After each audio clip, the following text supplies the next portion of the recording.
Well, hello. It's 11:11 in Santiago, Chile, but in Greece, more exactly in Samos. My guest today will tell you. Welcome to my channel.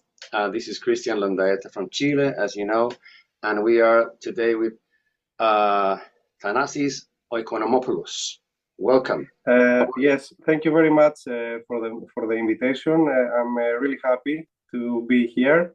My name is Thanasis Oikonomopoulos. The pronunciation of my last name is Oikonomopoulos. Yeah. It's a little difficult because it has two letters in the front, and many people get mixed up sometimes. But it's Greek, you know. Yeah. It's a difficult language. I love Greek. I love Greek. Yeah. Thank you very much. No, it's incredible. I am a big movie goer, movie fan, and of course music fan. So I've been watching some movies, and it's an incredible language. It has some thank you so much. Some plosive sounds like the p, the very plosive p, and there is a th, like a labiodental sound. It sounds like a th. Exactly. The th it's pronounced thu. Yep. So my name is Thaneco. Thaneco. That's your real name then? It's not an artistic name? No, that's not. It's an artistic name. My real name is Thanasis, and sometimes they call me Thanos. Sometimes Athanasius, because the Greek names. Greek names have can be shorter sometimes for friends. You know, friends call me a different name, but my artistic name is Thaneco. Yeah, in Chile they would probably call you Thani. They short. Yeah, exactly. Yeah. Well, let me just introduce you to the people watching us today. You are a composer. I understand you also teach some piano, or you have been a piano tutor at times. Yes, exactly. Yes. And you are a multi-instrumentalist. You produce electronic ambient space music, and especially within the so-called Berlin School of Music, which derives from the 70s in Germany. And you, I think, are your native town or city is Patras in Greece? Yes, exactly. It's Patras. Patras is a small town in Peloponnese. Actually, it's not very small. For Greece, it's like the third biggest city, I think. It's a port in Peloponnese and a very historic place because of the connection with the connection with Italy. It's near Italy, and many artists, many musicians were born there. And there are many music schools in Patras. They call them we call them in Greece Odium. It's a private music school where children can go to finish their music studies and learn the piano and other instruments. And actually, I began my studies from a private music school in Patras because my mother was a pianist, and she had a private music school in Patras, and I finished my first education, my first music education in this school. And of course, all my other studies in the public school in Patras. And then I went in 1994. I went to the United States and studied in American University. And because I wanted to follow my mother's occupation, I wanted to be a music teacher, and also I wanted to compose music. And my first interest was classical music, because my mother was a classical pianist, I wanted to compose classical music, modern classical music. Do you remember? Do you remember her favorite piece or some of her favorite pieces or composers? More contemporary or Chopin, like or? Of course, Chopin is my favorite actually. Oh wow, I'm mentally connected here. Yeah. Yes, I have many favorites from Chopin. I like his nocturnes, his ballads, everything he wrote for the piano is amazing. Yeah. Yeah. And actually, I like a lot of romantic music, from classical romantic music. And but my prime interest was to compose music. So I went to the United States, to Pennsylvania, to Moravian University, and studied music for 4 years, from 1994 until 1998. Mm-hmm. And then came back to continue my actually to finish my piano studies in Greece, and had to take the occupation of my mother to run the school of my mother in Patras. Wow! And actually, for many years I worked in this private school in Patras as a piano teacher. Not anymore. No longer. Not anymore. Not anymore, because I had to, for various reasons. Yeah. I had to go to work in other public schools, and and here I am in Samos, in a very nice public school here, where I teach the piano to many children. Yeah. Tell me, well, how I know that Patras is like 2 hours and a half from Greece. How far away is Samos from Greece? Or it's very, very far away actually, and I have to take the plane.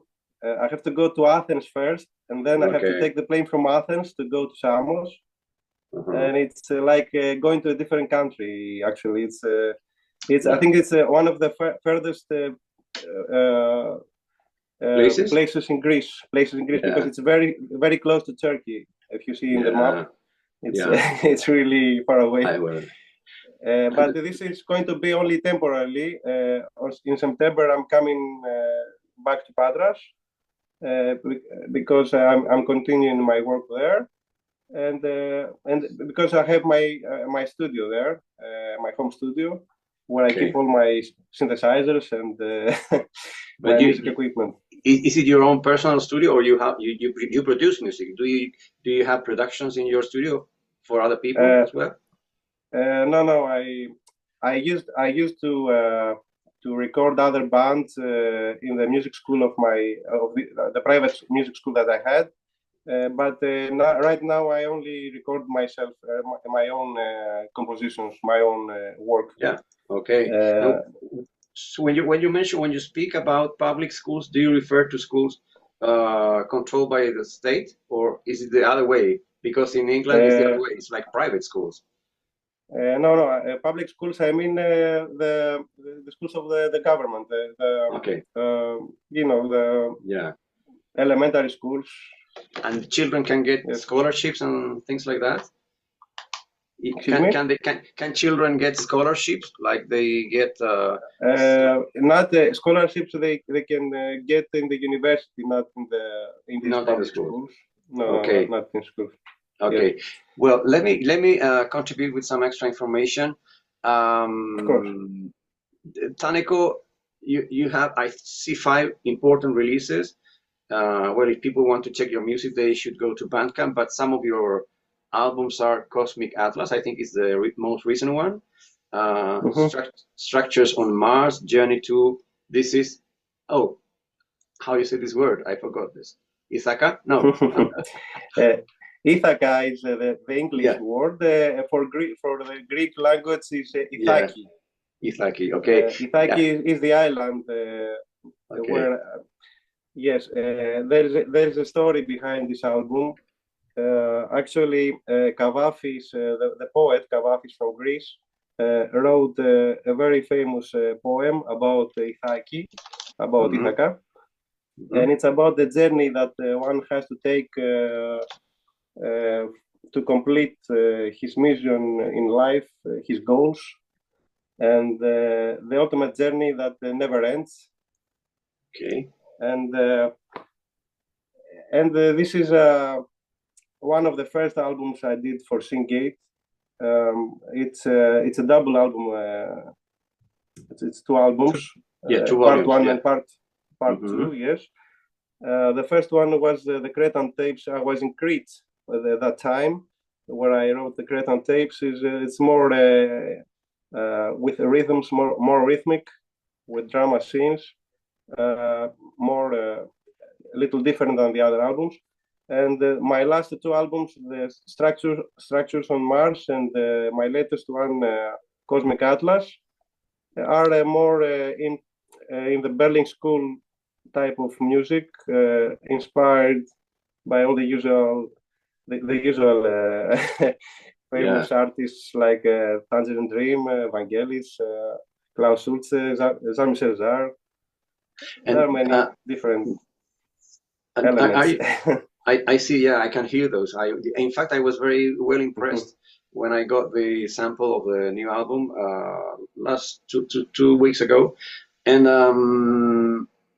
I was going to say that, well, it must be an honor to you to be in the land of the great, amazing, and irreplaceable Vangelis, which I think is the icon from Greece. I'm not sure, but I think that everyone in the planet, when they are asked what Greek musician could you mention, I'm sure they will speak about Vangelis, because he made Chariots of Fire, these Oscar-winning. Of course, Vangelis Vangelis was a very special musician because he wrote a lot of music, especially for cinema, but not only for cinema. He has many different albums, and he was my main inspiration from when I was a child.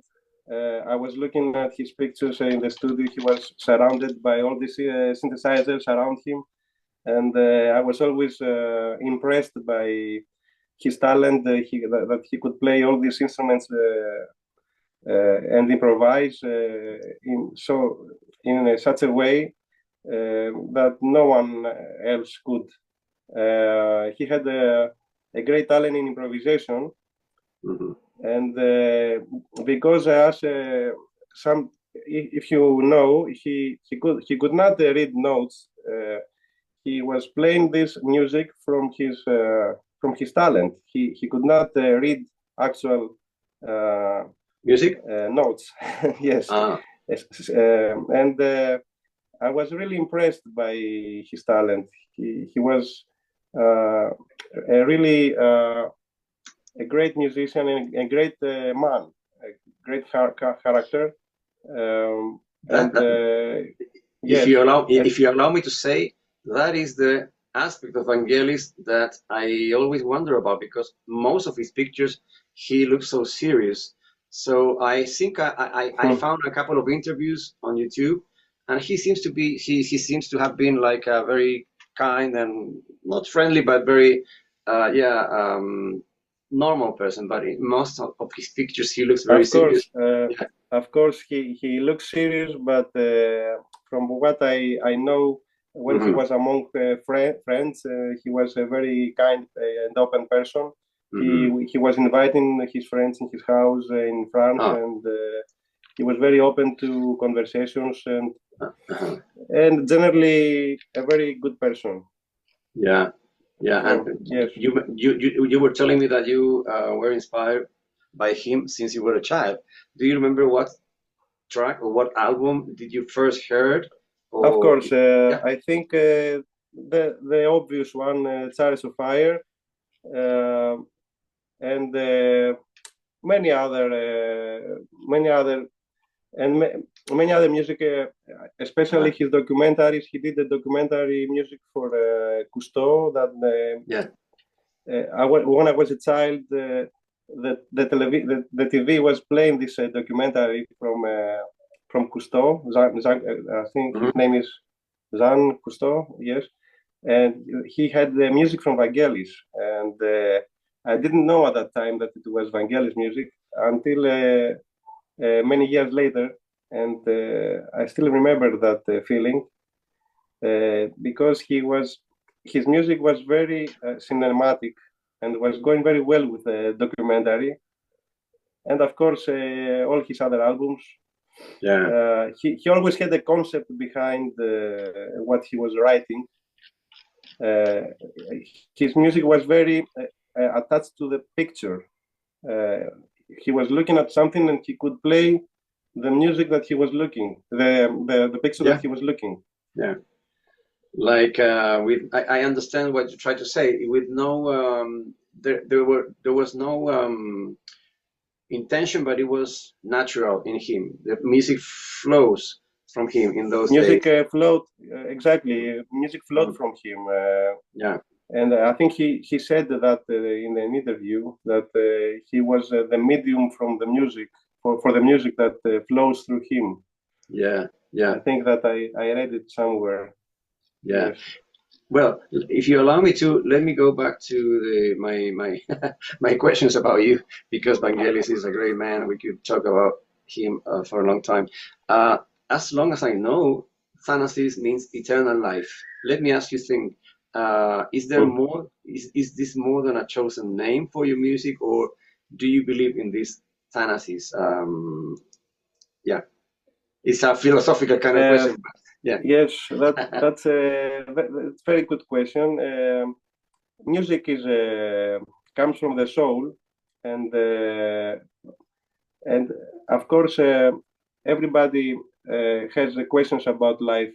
Are we here for what reason? Why we live? Why is there something else after death? And music is something that very esoteric, and makes us think about these questions all the time. And I think in my music I try to convey this. And my latest album, Cosmic Atlas, it has the concept of the universe and what is beyond our understanding, beyond our observable universe. Okay. What is? Are there any other planets with life like Earth? This is a question that we always ask ourselves. Where did we come from? Who created this life? So I use these concepts on many of my albums. I have also on structures on Mars, where I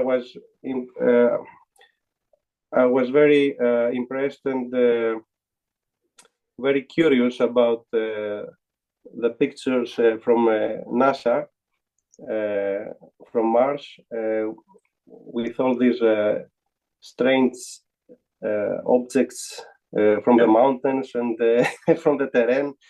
Yes. And this created to me an idea that sometime in the past, Mars was a planet like Earth. Maybe it had some kind of life, maybe rivers and seas and forests and creatures that we don't know. Yeah. So all these concepts and all these things that I always imagine and I always think of, and I use them in my music all the time. And basically, this is what I always come back. I come back to these ideas about the life beyond our planet, life after death, maybe all these questions. Yeah. The eternal questions. Yeah. In fact, I think that your newest album, Cosmic Atlas, that you were talking about, and that came out on February 7th, is described as a deep dive into the eternity of superclusters and nebulas. So you talk about the cosmos. Yeah, Yes. and this came out on your own label. I must mention this. Thaneco is the name of the net label.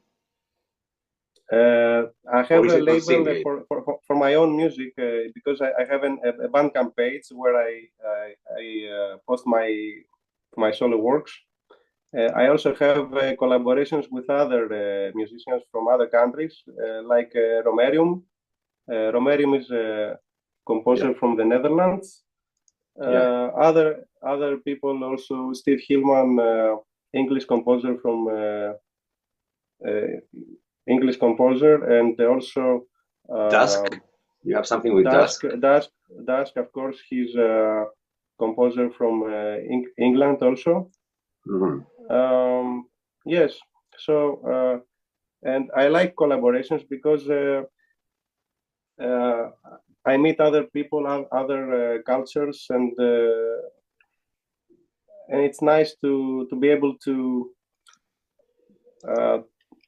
contribute to their own style, and to mix other cultures and make something unique.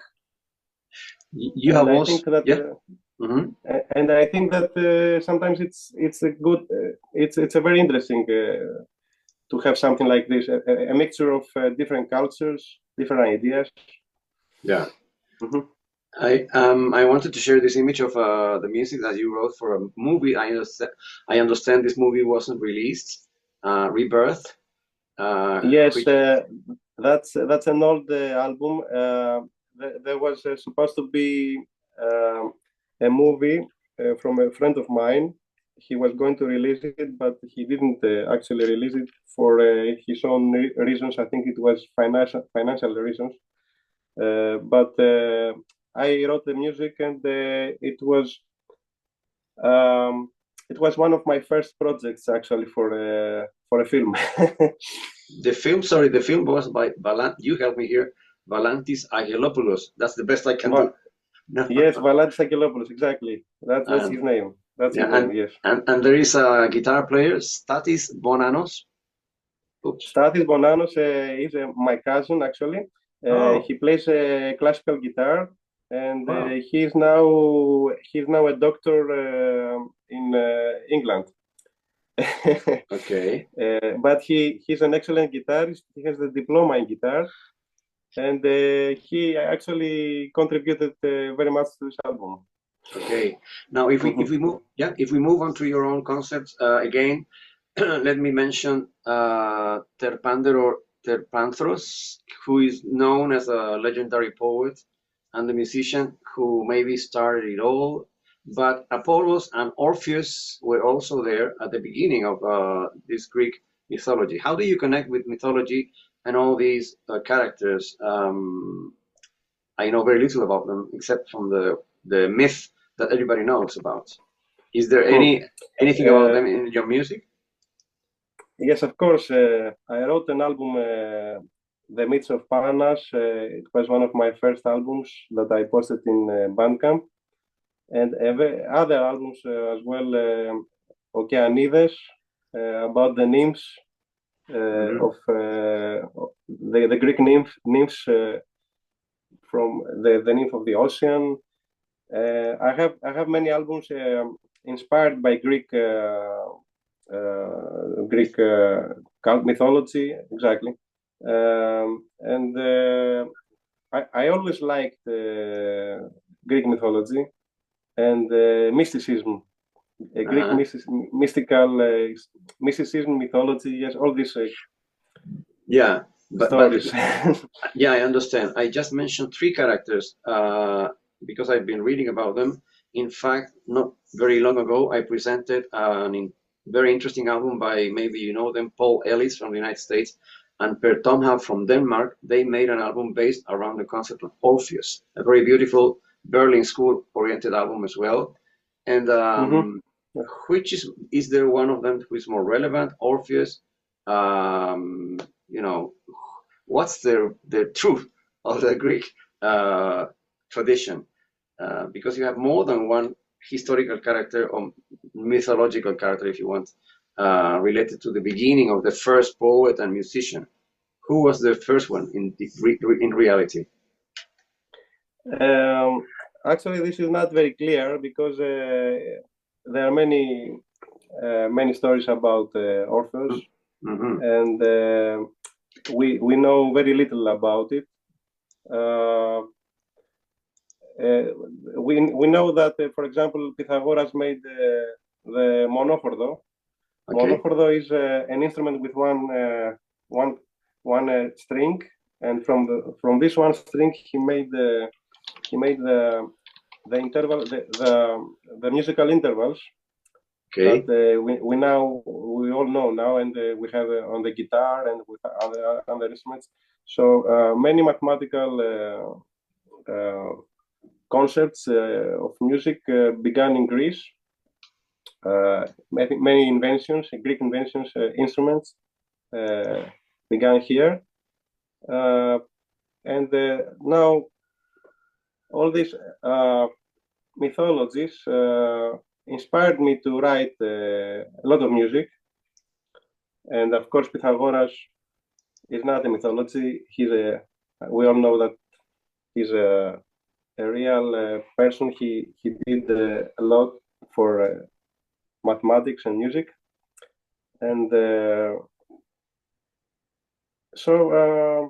yes, and all the mysteries from Greece are a main reason that I always tend to go back and to get inspired all the time from this, from all the mythologies of Greece, actually.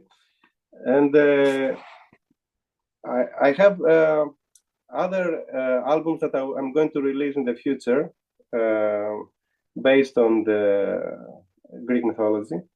So there are going to be many more. Yeah, we're going to talk about that later. I wanted to ask you, isn't it? Well, I don't think it's a coincidence, the relationship between mathematics and music. You were saying that some important men have been into music and mathematics, and I think that there's someone once transcribed a Beatles song into mathematics, and I don't know what you see behind that. Can music be interpreted as mathematics with sound? I don't know. Of course, many composers wrote music based in mathematics, like Yannis Xenakis, for example, a Greek composer, classical composer from the 20th century. Everybody knows. He wrote music based in mathematics. But I'm not very into this kind of music. I know that there is a lot of theory, and it's another field of music that I'm not very much interested in in my own work. Of course, I respect all these composers and their work, but they're not in my own style. I tend to write more melodic music, more from the romantic era of classical music, like Chopin, like we mentioned Chopin, and of course other. Let's name a few from the 20th century. I like Debussy, for example. And many other classical composers that wrote more melodic, not atonal, but more melodic, romantic music. No, of course, yes. No, I was thinking of this new album by that you just released. My perception, and you know that this changes from person to person. We might think that music sounds like this, and someone sitting next to me is going to get a different perception. I think your music is essentially like enigmatic, mysterious. It's melodic because it's easy to feel hooked to the melodies. It's not. It doesn't sound experimental at all to me. but yes, I can't. yes. I'm not sure if you would. Sorry, if you would recommend or not recommend, suggest or mention one album of the many you've made that is like close to the Chopin feeling. Because I don't think it's the case of the new album. If you allow me to say, it's my perception. Yes, you are absolutely right. My latest albums are more electronic in the Berlin School sequencer style of music, but there are moments in the album that I have melodies. Now, I cannot think of a particular album that resembles the music of Chopin in my catalog, but of course there are many moments in the albums that I have written that have moments of romantic, melodic romantic themes, and of course inspired by Vangelis a lot. Especially his the use of his synthesizer, the CS80, the Yamaha CS80. The sound of this synthesizer was absolutely gorgeous, with the reverb and the huge sound that he had. I always liked this kind of sound. And I like the way he used he had melodies. Vangelis had melodies in his music, and of course he used the effects, the reverb and the effects very nicely, along with his melodic playing. I am okay. I'm checking my points here. You just said that Vangelis created melodies. And I have something here that is for you, of course. And I was going to ask you, how do you face this process of writing music? Do you adapt to a concept according to specific keyboards? Because Vangelis used this keyboard you just mentioned, and he could get a color to paint the way he wanted. So how do you decide things? Do you produce music on a given soundscape in your mind? Or do you just orchestrate the music you create according to certain, I don't know, keyboards, feelings, ideas? I suppose it's a combination of everything. Yeah. That's a very good question. It depends on the album. It depends on my mood. Most of the times, I have a picture in my mind of what I want to achieve. Also, I have a concept behind my album, like Vangelis had the concept. I try to think of my album as a movie, like writing music for a movie.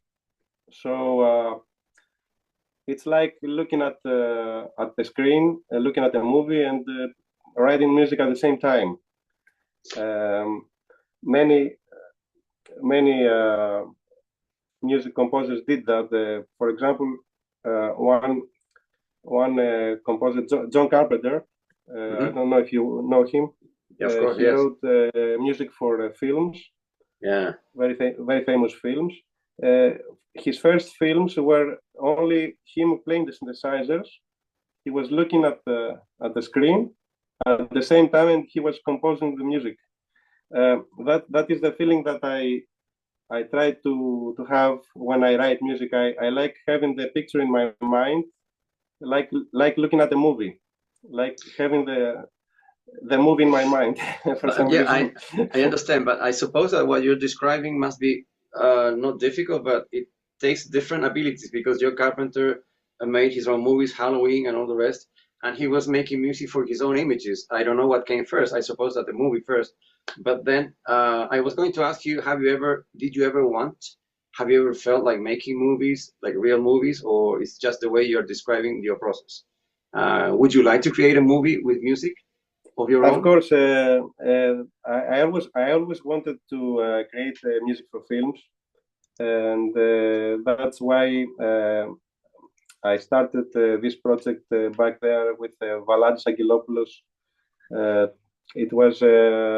I was very excited to write the music for his film, But later I didn't have the chance to find any other here in Greece, any other people that are doing movies, independent movies.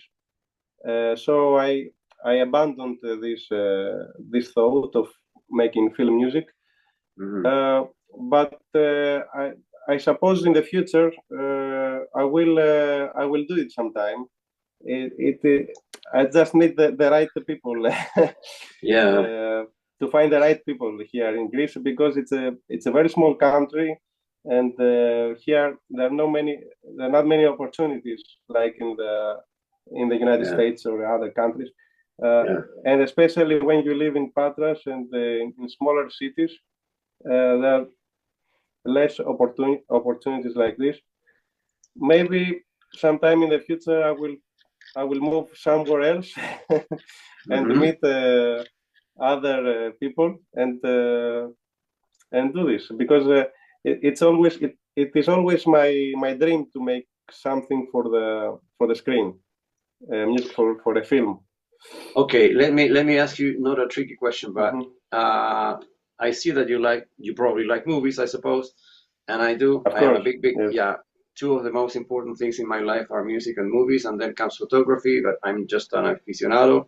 But then you were mentioning John Carpenter. I also collect film music, and since I was a teenager, especially fantasy and science fiction and horror, so I know Carpenter very well.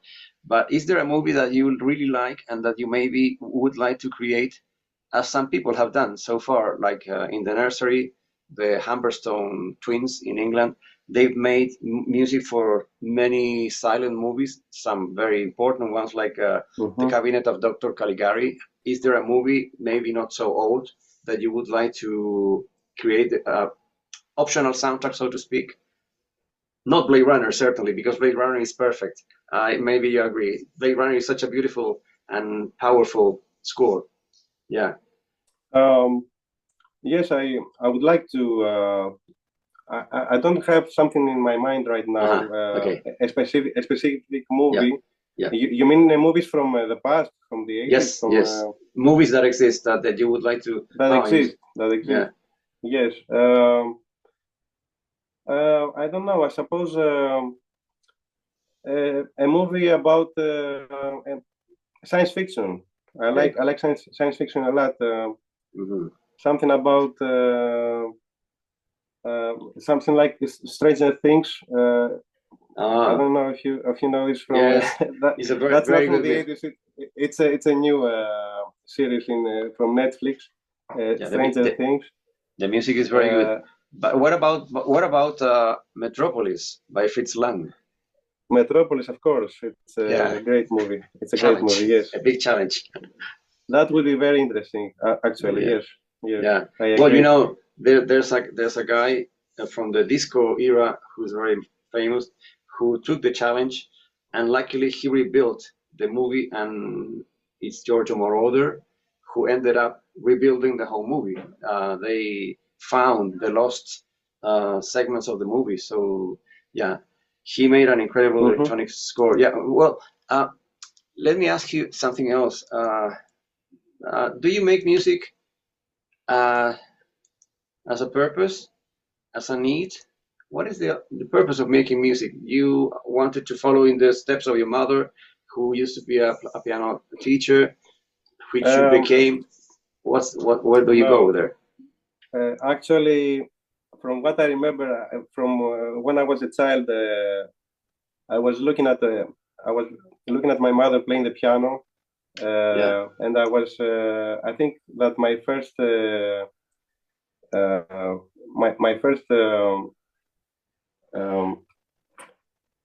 love for music came from the fact that I was looking at my mother playing this instrument, and I loved the piano music very much. And later, when I was 15, 16 years old, I think, I was sitting on the piano and writing my own melodies, my own music. And I actually began writing my own music when I first got my first synthesizer, a Yamaha SY22. My mother bought this for me when I was, I think, 15 years old, I think.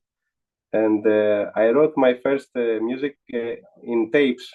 We had the tapes then. We didn't have CDs. And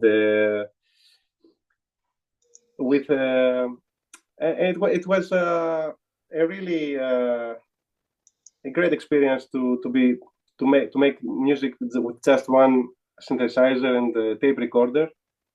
Yeah. And later, of course, I began collecting more synthesizers and learning about music synthesis and recording, and listening to many other musicians and getting inspired from their music as I grew up. I didn't know if I want to be a musician. I followed my mother's occupation for the obvious reason that she had the music school and I had to follow the job. But apart from this, I wanted to write music to express myself. So there are two different things. The first thing is to make money from your job, from your work, and the other thing is to be able to express yourself.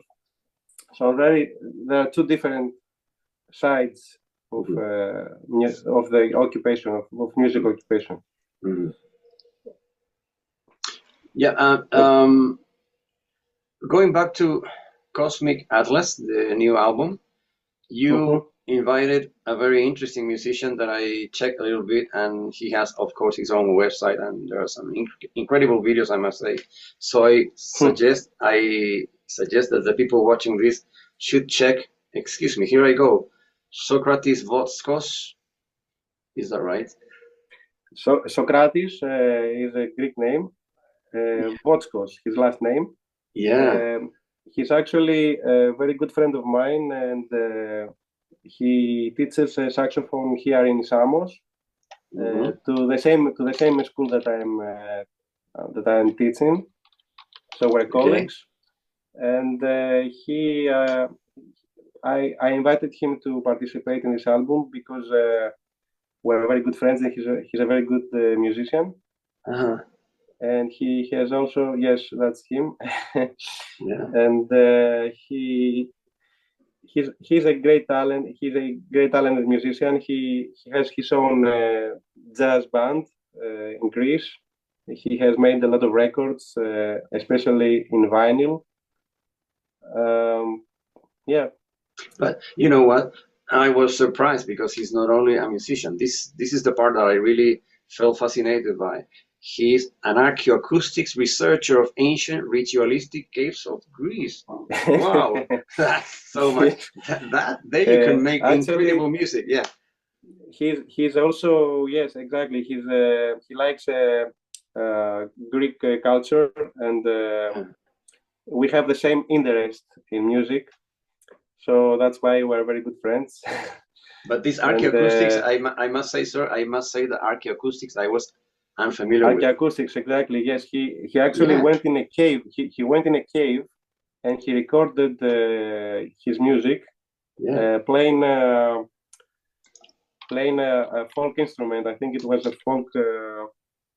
I don't remember. It was a folk Greek instrument. Yes. And he recorded this in a cave, as he was going in the cave. Very interesting. He's a very interesting musician, and I am planning to do more in the future.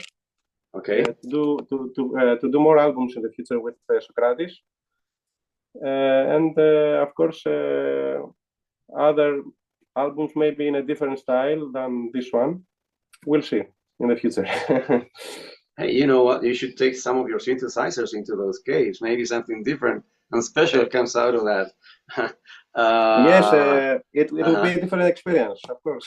Sure. Yeah. It's very different from being in a room in the studio, in a yes. square room. Yeah, I suppose you get different energies. I mean, yes, it's in the nature, in the outside. Yeah. Now, considering you were working with this very talented man, jazz saxophonist, clarinetist, my question is, how does such collaborations with people like this man, who have so much to say, so much to contribute, how do you distribute the roles of your guest musicians, and how do you balance this with your own parts? I ask it because I'm not a musician, Yes. so I don't know how it happens in reality. Do you give him freedom? Do you say, no, you have to play here and not there, etc.? Most of the times, I give them a lot of freedom, because I know from the beginning that they have a very close interest. They are very close to my own style of music, and I don't like give them orders how to play or how to compose. Yeah. Actually, Socrates did an improvisation on this track from the album. The track is Dark Flow, I think. He did an improvisation. He played actually two saxophones. It was an alto and a baritone saxophone. And I didn't say anything particular to him. He just did it with his own style, and he actually did it with the first take. He's that good. He he just recorded the improvisation, and it went excellent. So we didn't need to do any second take or third take. I cannot hear you now. Yeah, again, sorry. I was going to ask you about that. Do you ever do post-production in your own albums? Because you just say that this man is so close to what you want to say, musically speaking, that you didn't want to give him instructions or anything, that things flow very easily. Do you ever go through the editing process a lot? How much is this necessary? There wasn't too much editing from my part on his improvisation. I think I just put some effects on his part, like some reverb, and maybe some compression. But I didn't edit it too much. It's the whole thing that he played. I didn't do too much editing. Okay. Yes, from what I remember, yes. Now, let's go back a little bit to Syncgate, which is in Spanish, this would be like puerta hacia los sintetizadores, which in English would be a gate to the synthesizers. I suppose this is what they try to mean. And you have your own label, and in a parallel way, you work with Syncgate. Most of your albums are on Syncgate. When you told me that you had 50 albums, I said, what? Because I grew up with, Tangerine Dream, same as you, Vangelis, whatever, Jean-Michel Jarre, even Tomita from Japan. But back in those days when I was in school, I would only get to know 3, 4, 5 albums if we were lucky. We had some import record stores in Santiago, Chile, the capital city. But I never thought that we would reach an era where somebody was making or already had 50 albums on their catalog. And let me be very honest, and I say this in all respect, it's very difficult that I find time in a day to sit down and listen to music. So I wonder, it's a different dimension, I think. Technology has made this possible, that many people can make music in their own home. They build their own home studios. And but really, I would like, and I'm going to do that because I'm planning to make a radio show with your music soon. But 50 albums is really something, and I think that's the way things go these days. In Bandcamp, people have not 5, 10; they have several albums. What's your view of this?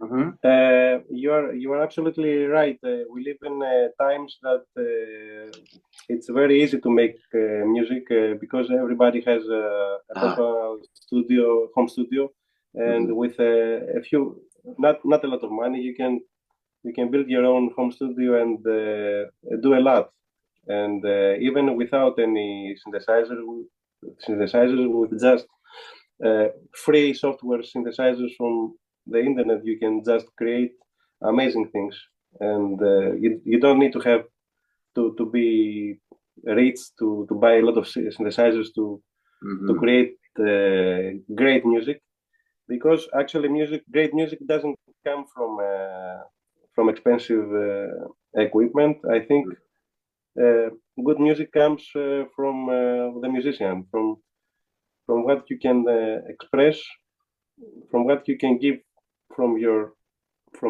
talent, from your persona. Yeah. That's music for me, and it doesn't matter if you have the best, the most expensive synthesizer in the world or the most expensive studio. You can still write very good music with a few things. Of course, I'm very privileged to have a lot of things around me, many expensive synthesizers, but it doesn't change anything. I think if I only had one, and if I only had a few things, I would still write music, and I wouldn't stop creating. And yes, you're right that it's very easy to write an album these days and post it in Bandcamp and in the internet, but it's very hard to promote yourself. Yeah. Because many people, as you said, they don't have the time to listen to all this music coming every day, every month, all these albums. And the most difficult thing is to make your music to be heard around the world, to be known. So, but if there's something, if it's good, eventually it will be successful, I think. I don't know, and I don't consider myself to be. I don't consider myself to be a very important composer, but to me, it's very important to speak to. If I speak to a few people and these people like my music very much, this is very important for me, because I have a fan base. I have some people that they like my music and they always buy my albums, and this is very important for me. And I'm not interested to be famous or something. I just need to express my feelings, my music. That's all. Let me tell you something. I don't think I ever decide to interview people that are not important. I'm sure that you are becoming important, and there is space for everyone, even though there's so much to hear. And honestly speaking, this new album, Cosmic Atlas, sounds really fascinating, in spite of the fact, again, with lots of honesty and respect, it does bring airs of some things that I've heard, but it's unique. And I know that it's unique because it's your album. Thank you very much. No, it's really true. And coming, if it's under the Berlin School, obviously you are seeking that sound. It's a conscious act. It's not a coincidence. So it's and the music you're making, I think is going to become, or is becoming, as you say, you have a group of followers who want to listen to your music and buy it. Yeah, this will eventually grow with what you say, the word of mouth, spreading the word. Thank you very much. I hope it will, but it's not my prime goal. My prime goal is to just continue expressing myself, create more music, and if it is successful and people like it, okay, that's great. I like that. I like that very much. But it's not my goal to be to sell more albums and to be in the top 10 of Okay. This will come by itself if Sure. The music is good. I think It people is. will eventually discover it, and sometime in the future. Yeah. I was going to ask you, do you get the chance to play live, solo, or electronic music festivals often or very rarely?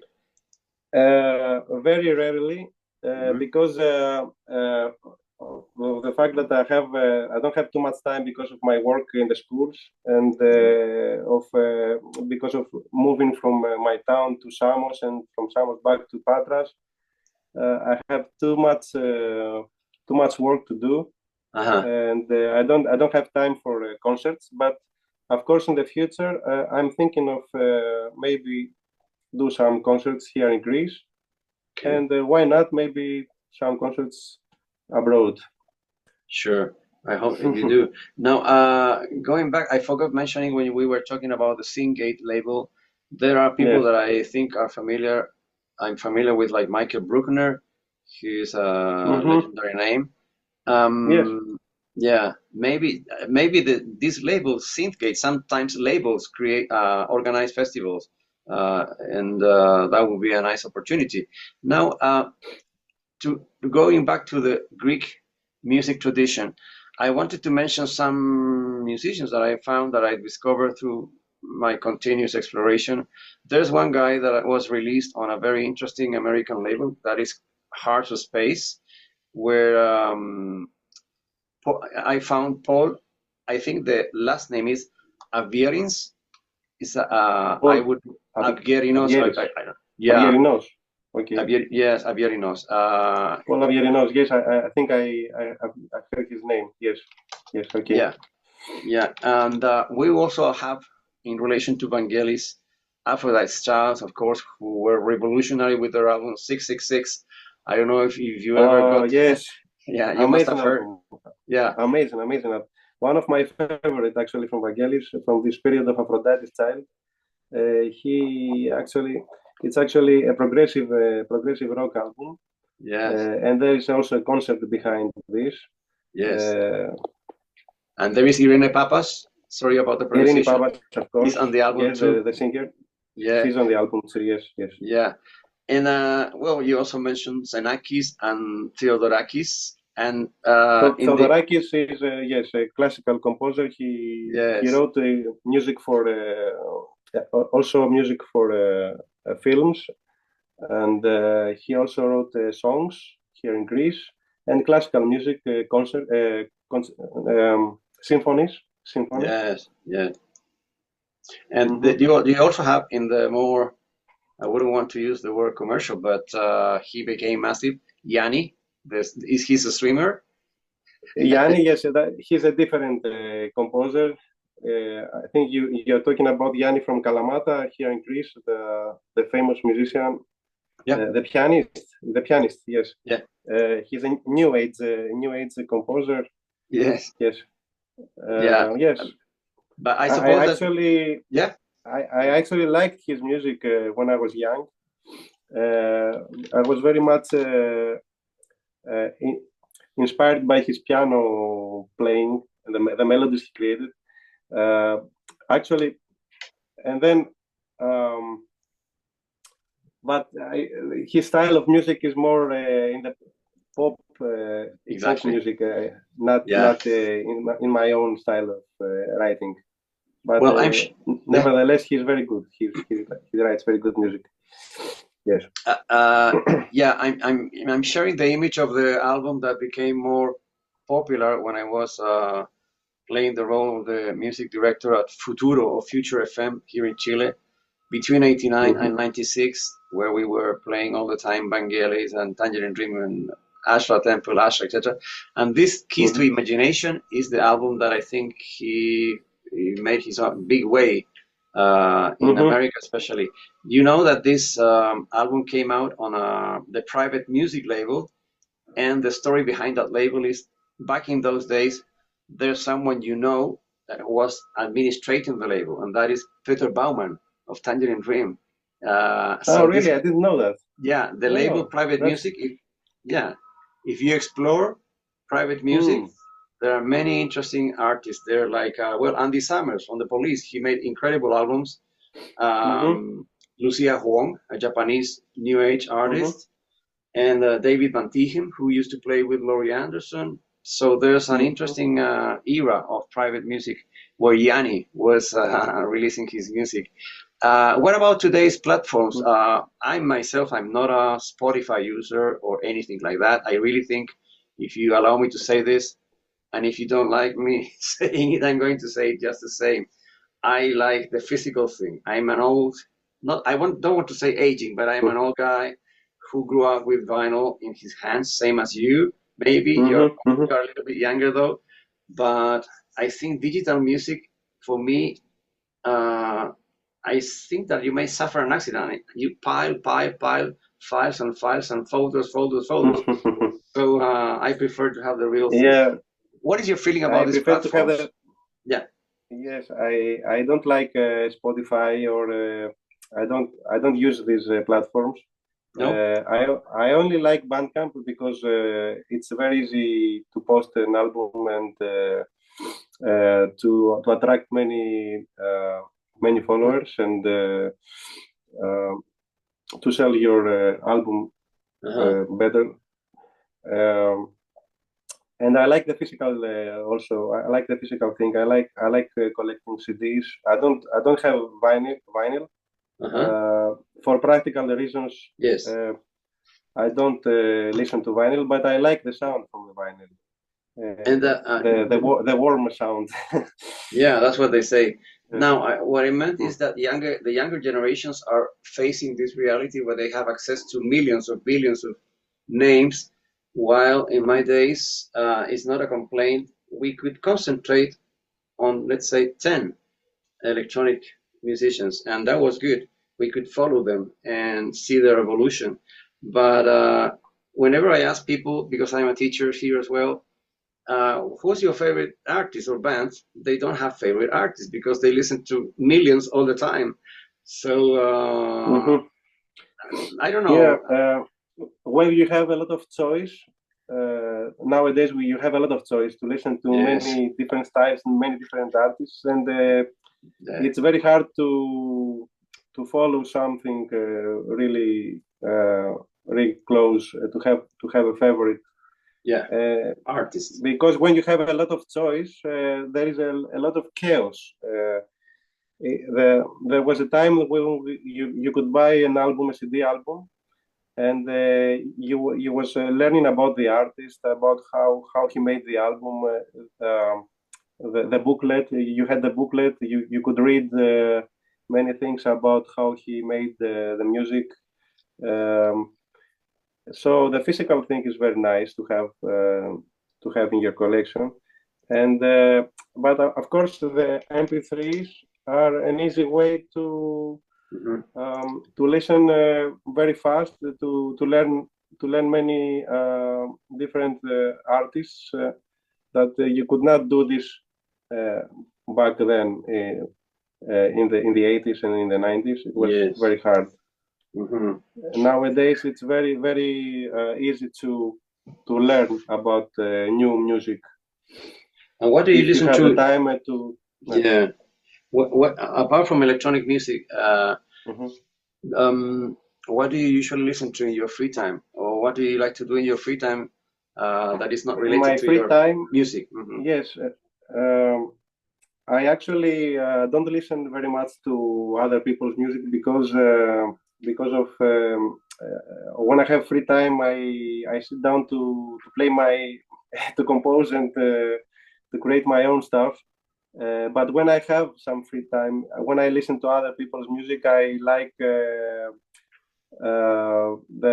Berlin school style nowadays. The new music from Syngate Records, all the albums that come from these record companies is excellent. All the music, and of course cinematic music I like very much. I mentioned John Carpenter. I like his music very much. From the new musicians, yes, I don't have something. I don't have a favorite one. But do you like pop, for example? Pop music, plain pop. Pop music. What do you mean by pop music? Because new music, I mean, styles. from the 90s. I don't know, Radiohead, Pineapple Fish. Okay, yes, whatever. of course. I used to listen a lot to Radiohead. Yes. Okay, Computer was my favorite album. Yeah. Key Day. Yeah. Very much. I like this album very much. I don't listen to the very modern, the latest pop music. I don't like it very much. I tend to go back to the old music from the 90s and 80s. What is missing? I don't follow the new music very much. What is missing in the new music? Why don't you follow it? What is missing there? Quality. Okay. There's not and quality, and the music production is it's too much. It's too clean. It's too perfect. Too digital. Too perfect. Yes, and not a lot of imagination. Not. It's missing soul. It doesn't have soul. It needs more human soul. I think it's too much production, and it's missing the human element a lot. And this is coming from me that I like machines. Okay, I think exactly. Okay, yeah. I like machine music, but you can make human emotions. You can express human emotions with machines if you know how to do this. You just there are many secrets in music productions that you can use to make it sound more human and less robotic and less and not that like you press cold. a button and everything goes. Exactly. Yeah, but I this is a special word, secrets. I know that you don't mean tricks. And of course, I think that melody makes the big difference. If you are able to create beautiful or catchy or inspiring melodies, no matter if it's with a synthesizer or a piano, that you will possibly create emotions in people. And that's what I think music is about. So if people want to find your music, can you suggest where they should go? We have sorry, before I forget, let me share this before I forget. I think I would suggest this album. Listen to this album. Is related to your story, to history in Greece, rather. These are the guys that I was talking about. They are not only big musicians; they are very nice people. Paul Ellis and Per Tomhap from Denmark and the United States, and this is the album Orpheus. They are also based around the Berlin School of Music, and maybe one day you could make a collaboration, maybe not with them, but with somebody else. You've already done collaborations. Excellent. I will probably do. I will probably do a collaboration. I just need more time to listen to their music because lately I have to admit that I don't I haven't listened to any of the latest albums from these artists, from these musicians. But I will probably do a collaboration. Yes, of course. Well, this is you, isn't it? Yes, it's me. You look serious here. You are not such a serious man. You're a very smiling and easygoing chat, I guess. It's my other side. Sometimes I'm serious. Your alter ego, yeah. So we have Bandcamp. You have Singate for the records, and and you also have. I found this Instagram page. I don't know what you used to, how often you post things here. Thaneco Music. Yes, exactly. That's my Instagram page. I use it mainly to post my CD albums because I also make my own booklets, my own CD covers, and every album is handmade. Okay. And I also post pictures from my studio with my CD albums. So, and do you in Bandcamp people can find the digital albums and also some physical copies? I think you have physical copies. Yes, in Bandcamp they can buy the physical copy, and with the physical copy they get the digital download as well. Yeah. But they can also just do the digital purchase, not the physical one. Yeah, I'm going to start following you. You know what? I don't want to miss any of the releases. Thank you very much. Thank you so much. Thank you. Yeah. Well, if you want to say something else, I would be glad to hear that. And if not, first of all, it's a pleasure of mine. It's an honor to be here, to be part of this interview, because I have never spoken to any people from your country, and it's the first time that I have this conversation. It was very nice meeting you, and I can see you have a lot of vinyl records behind just you. Just a few. Just a few. Yeah.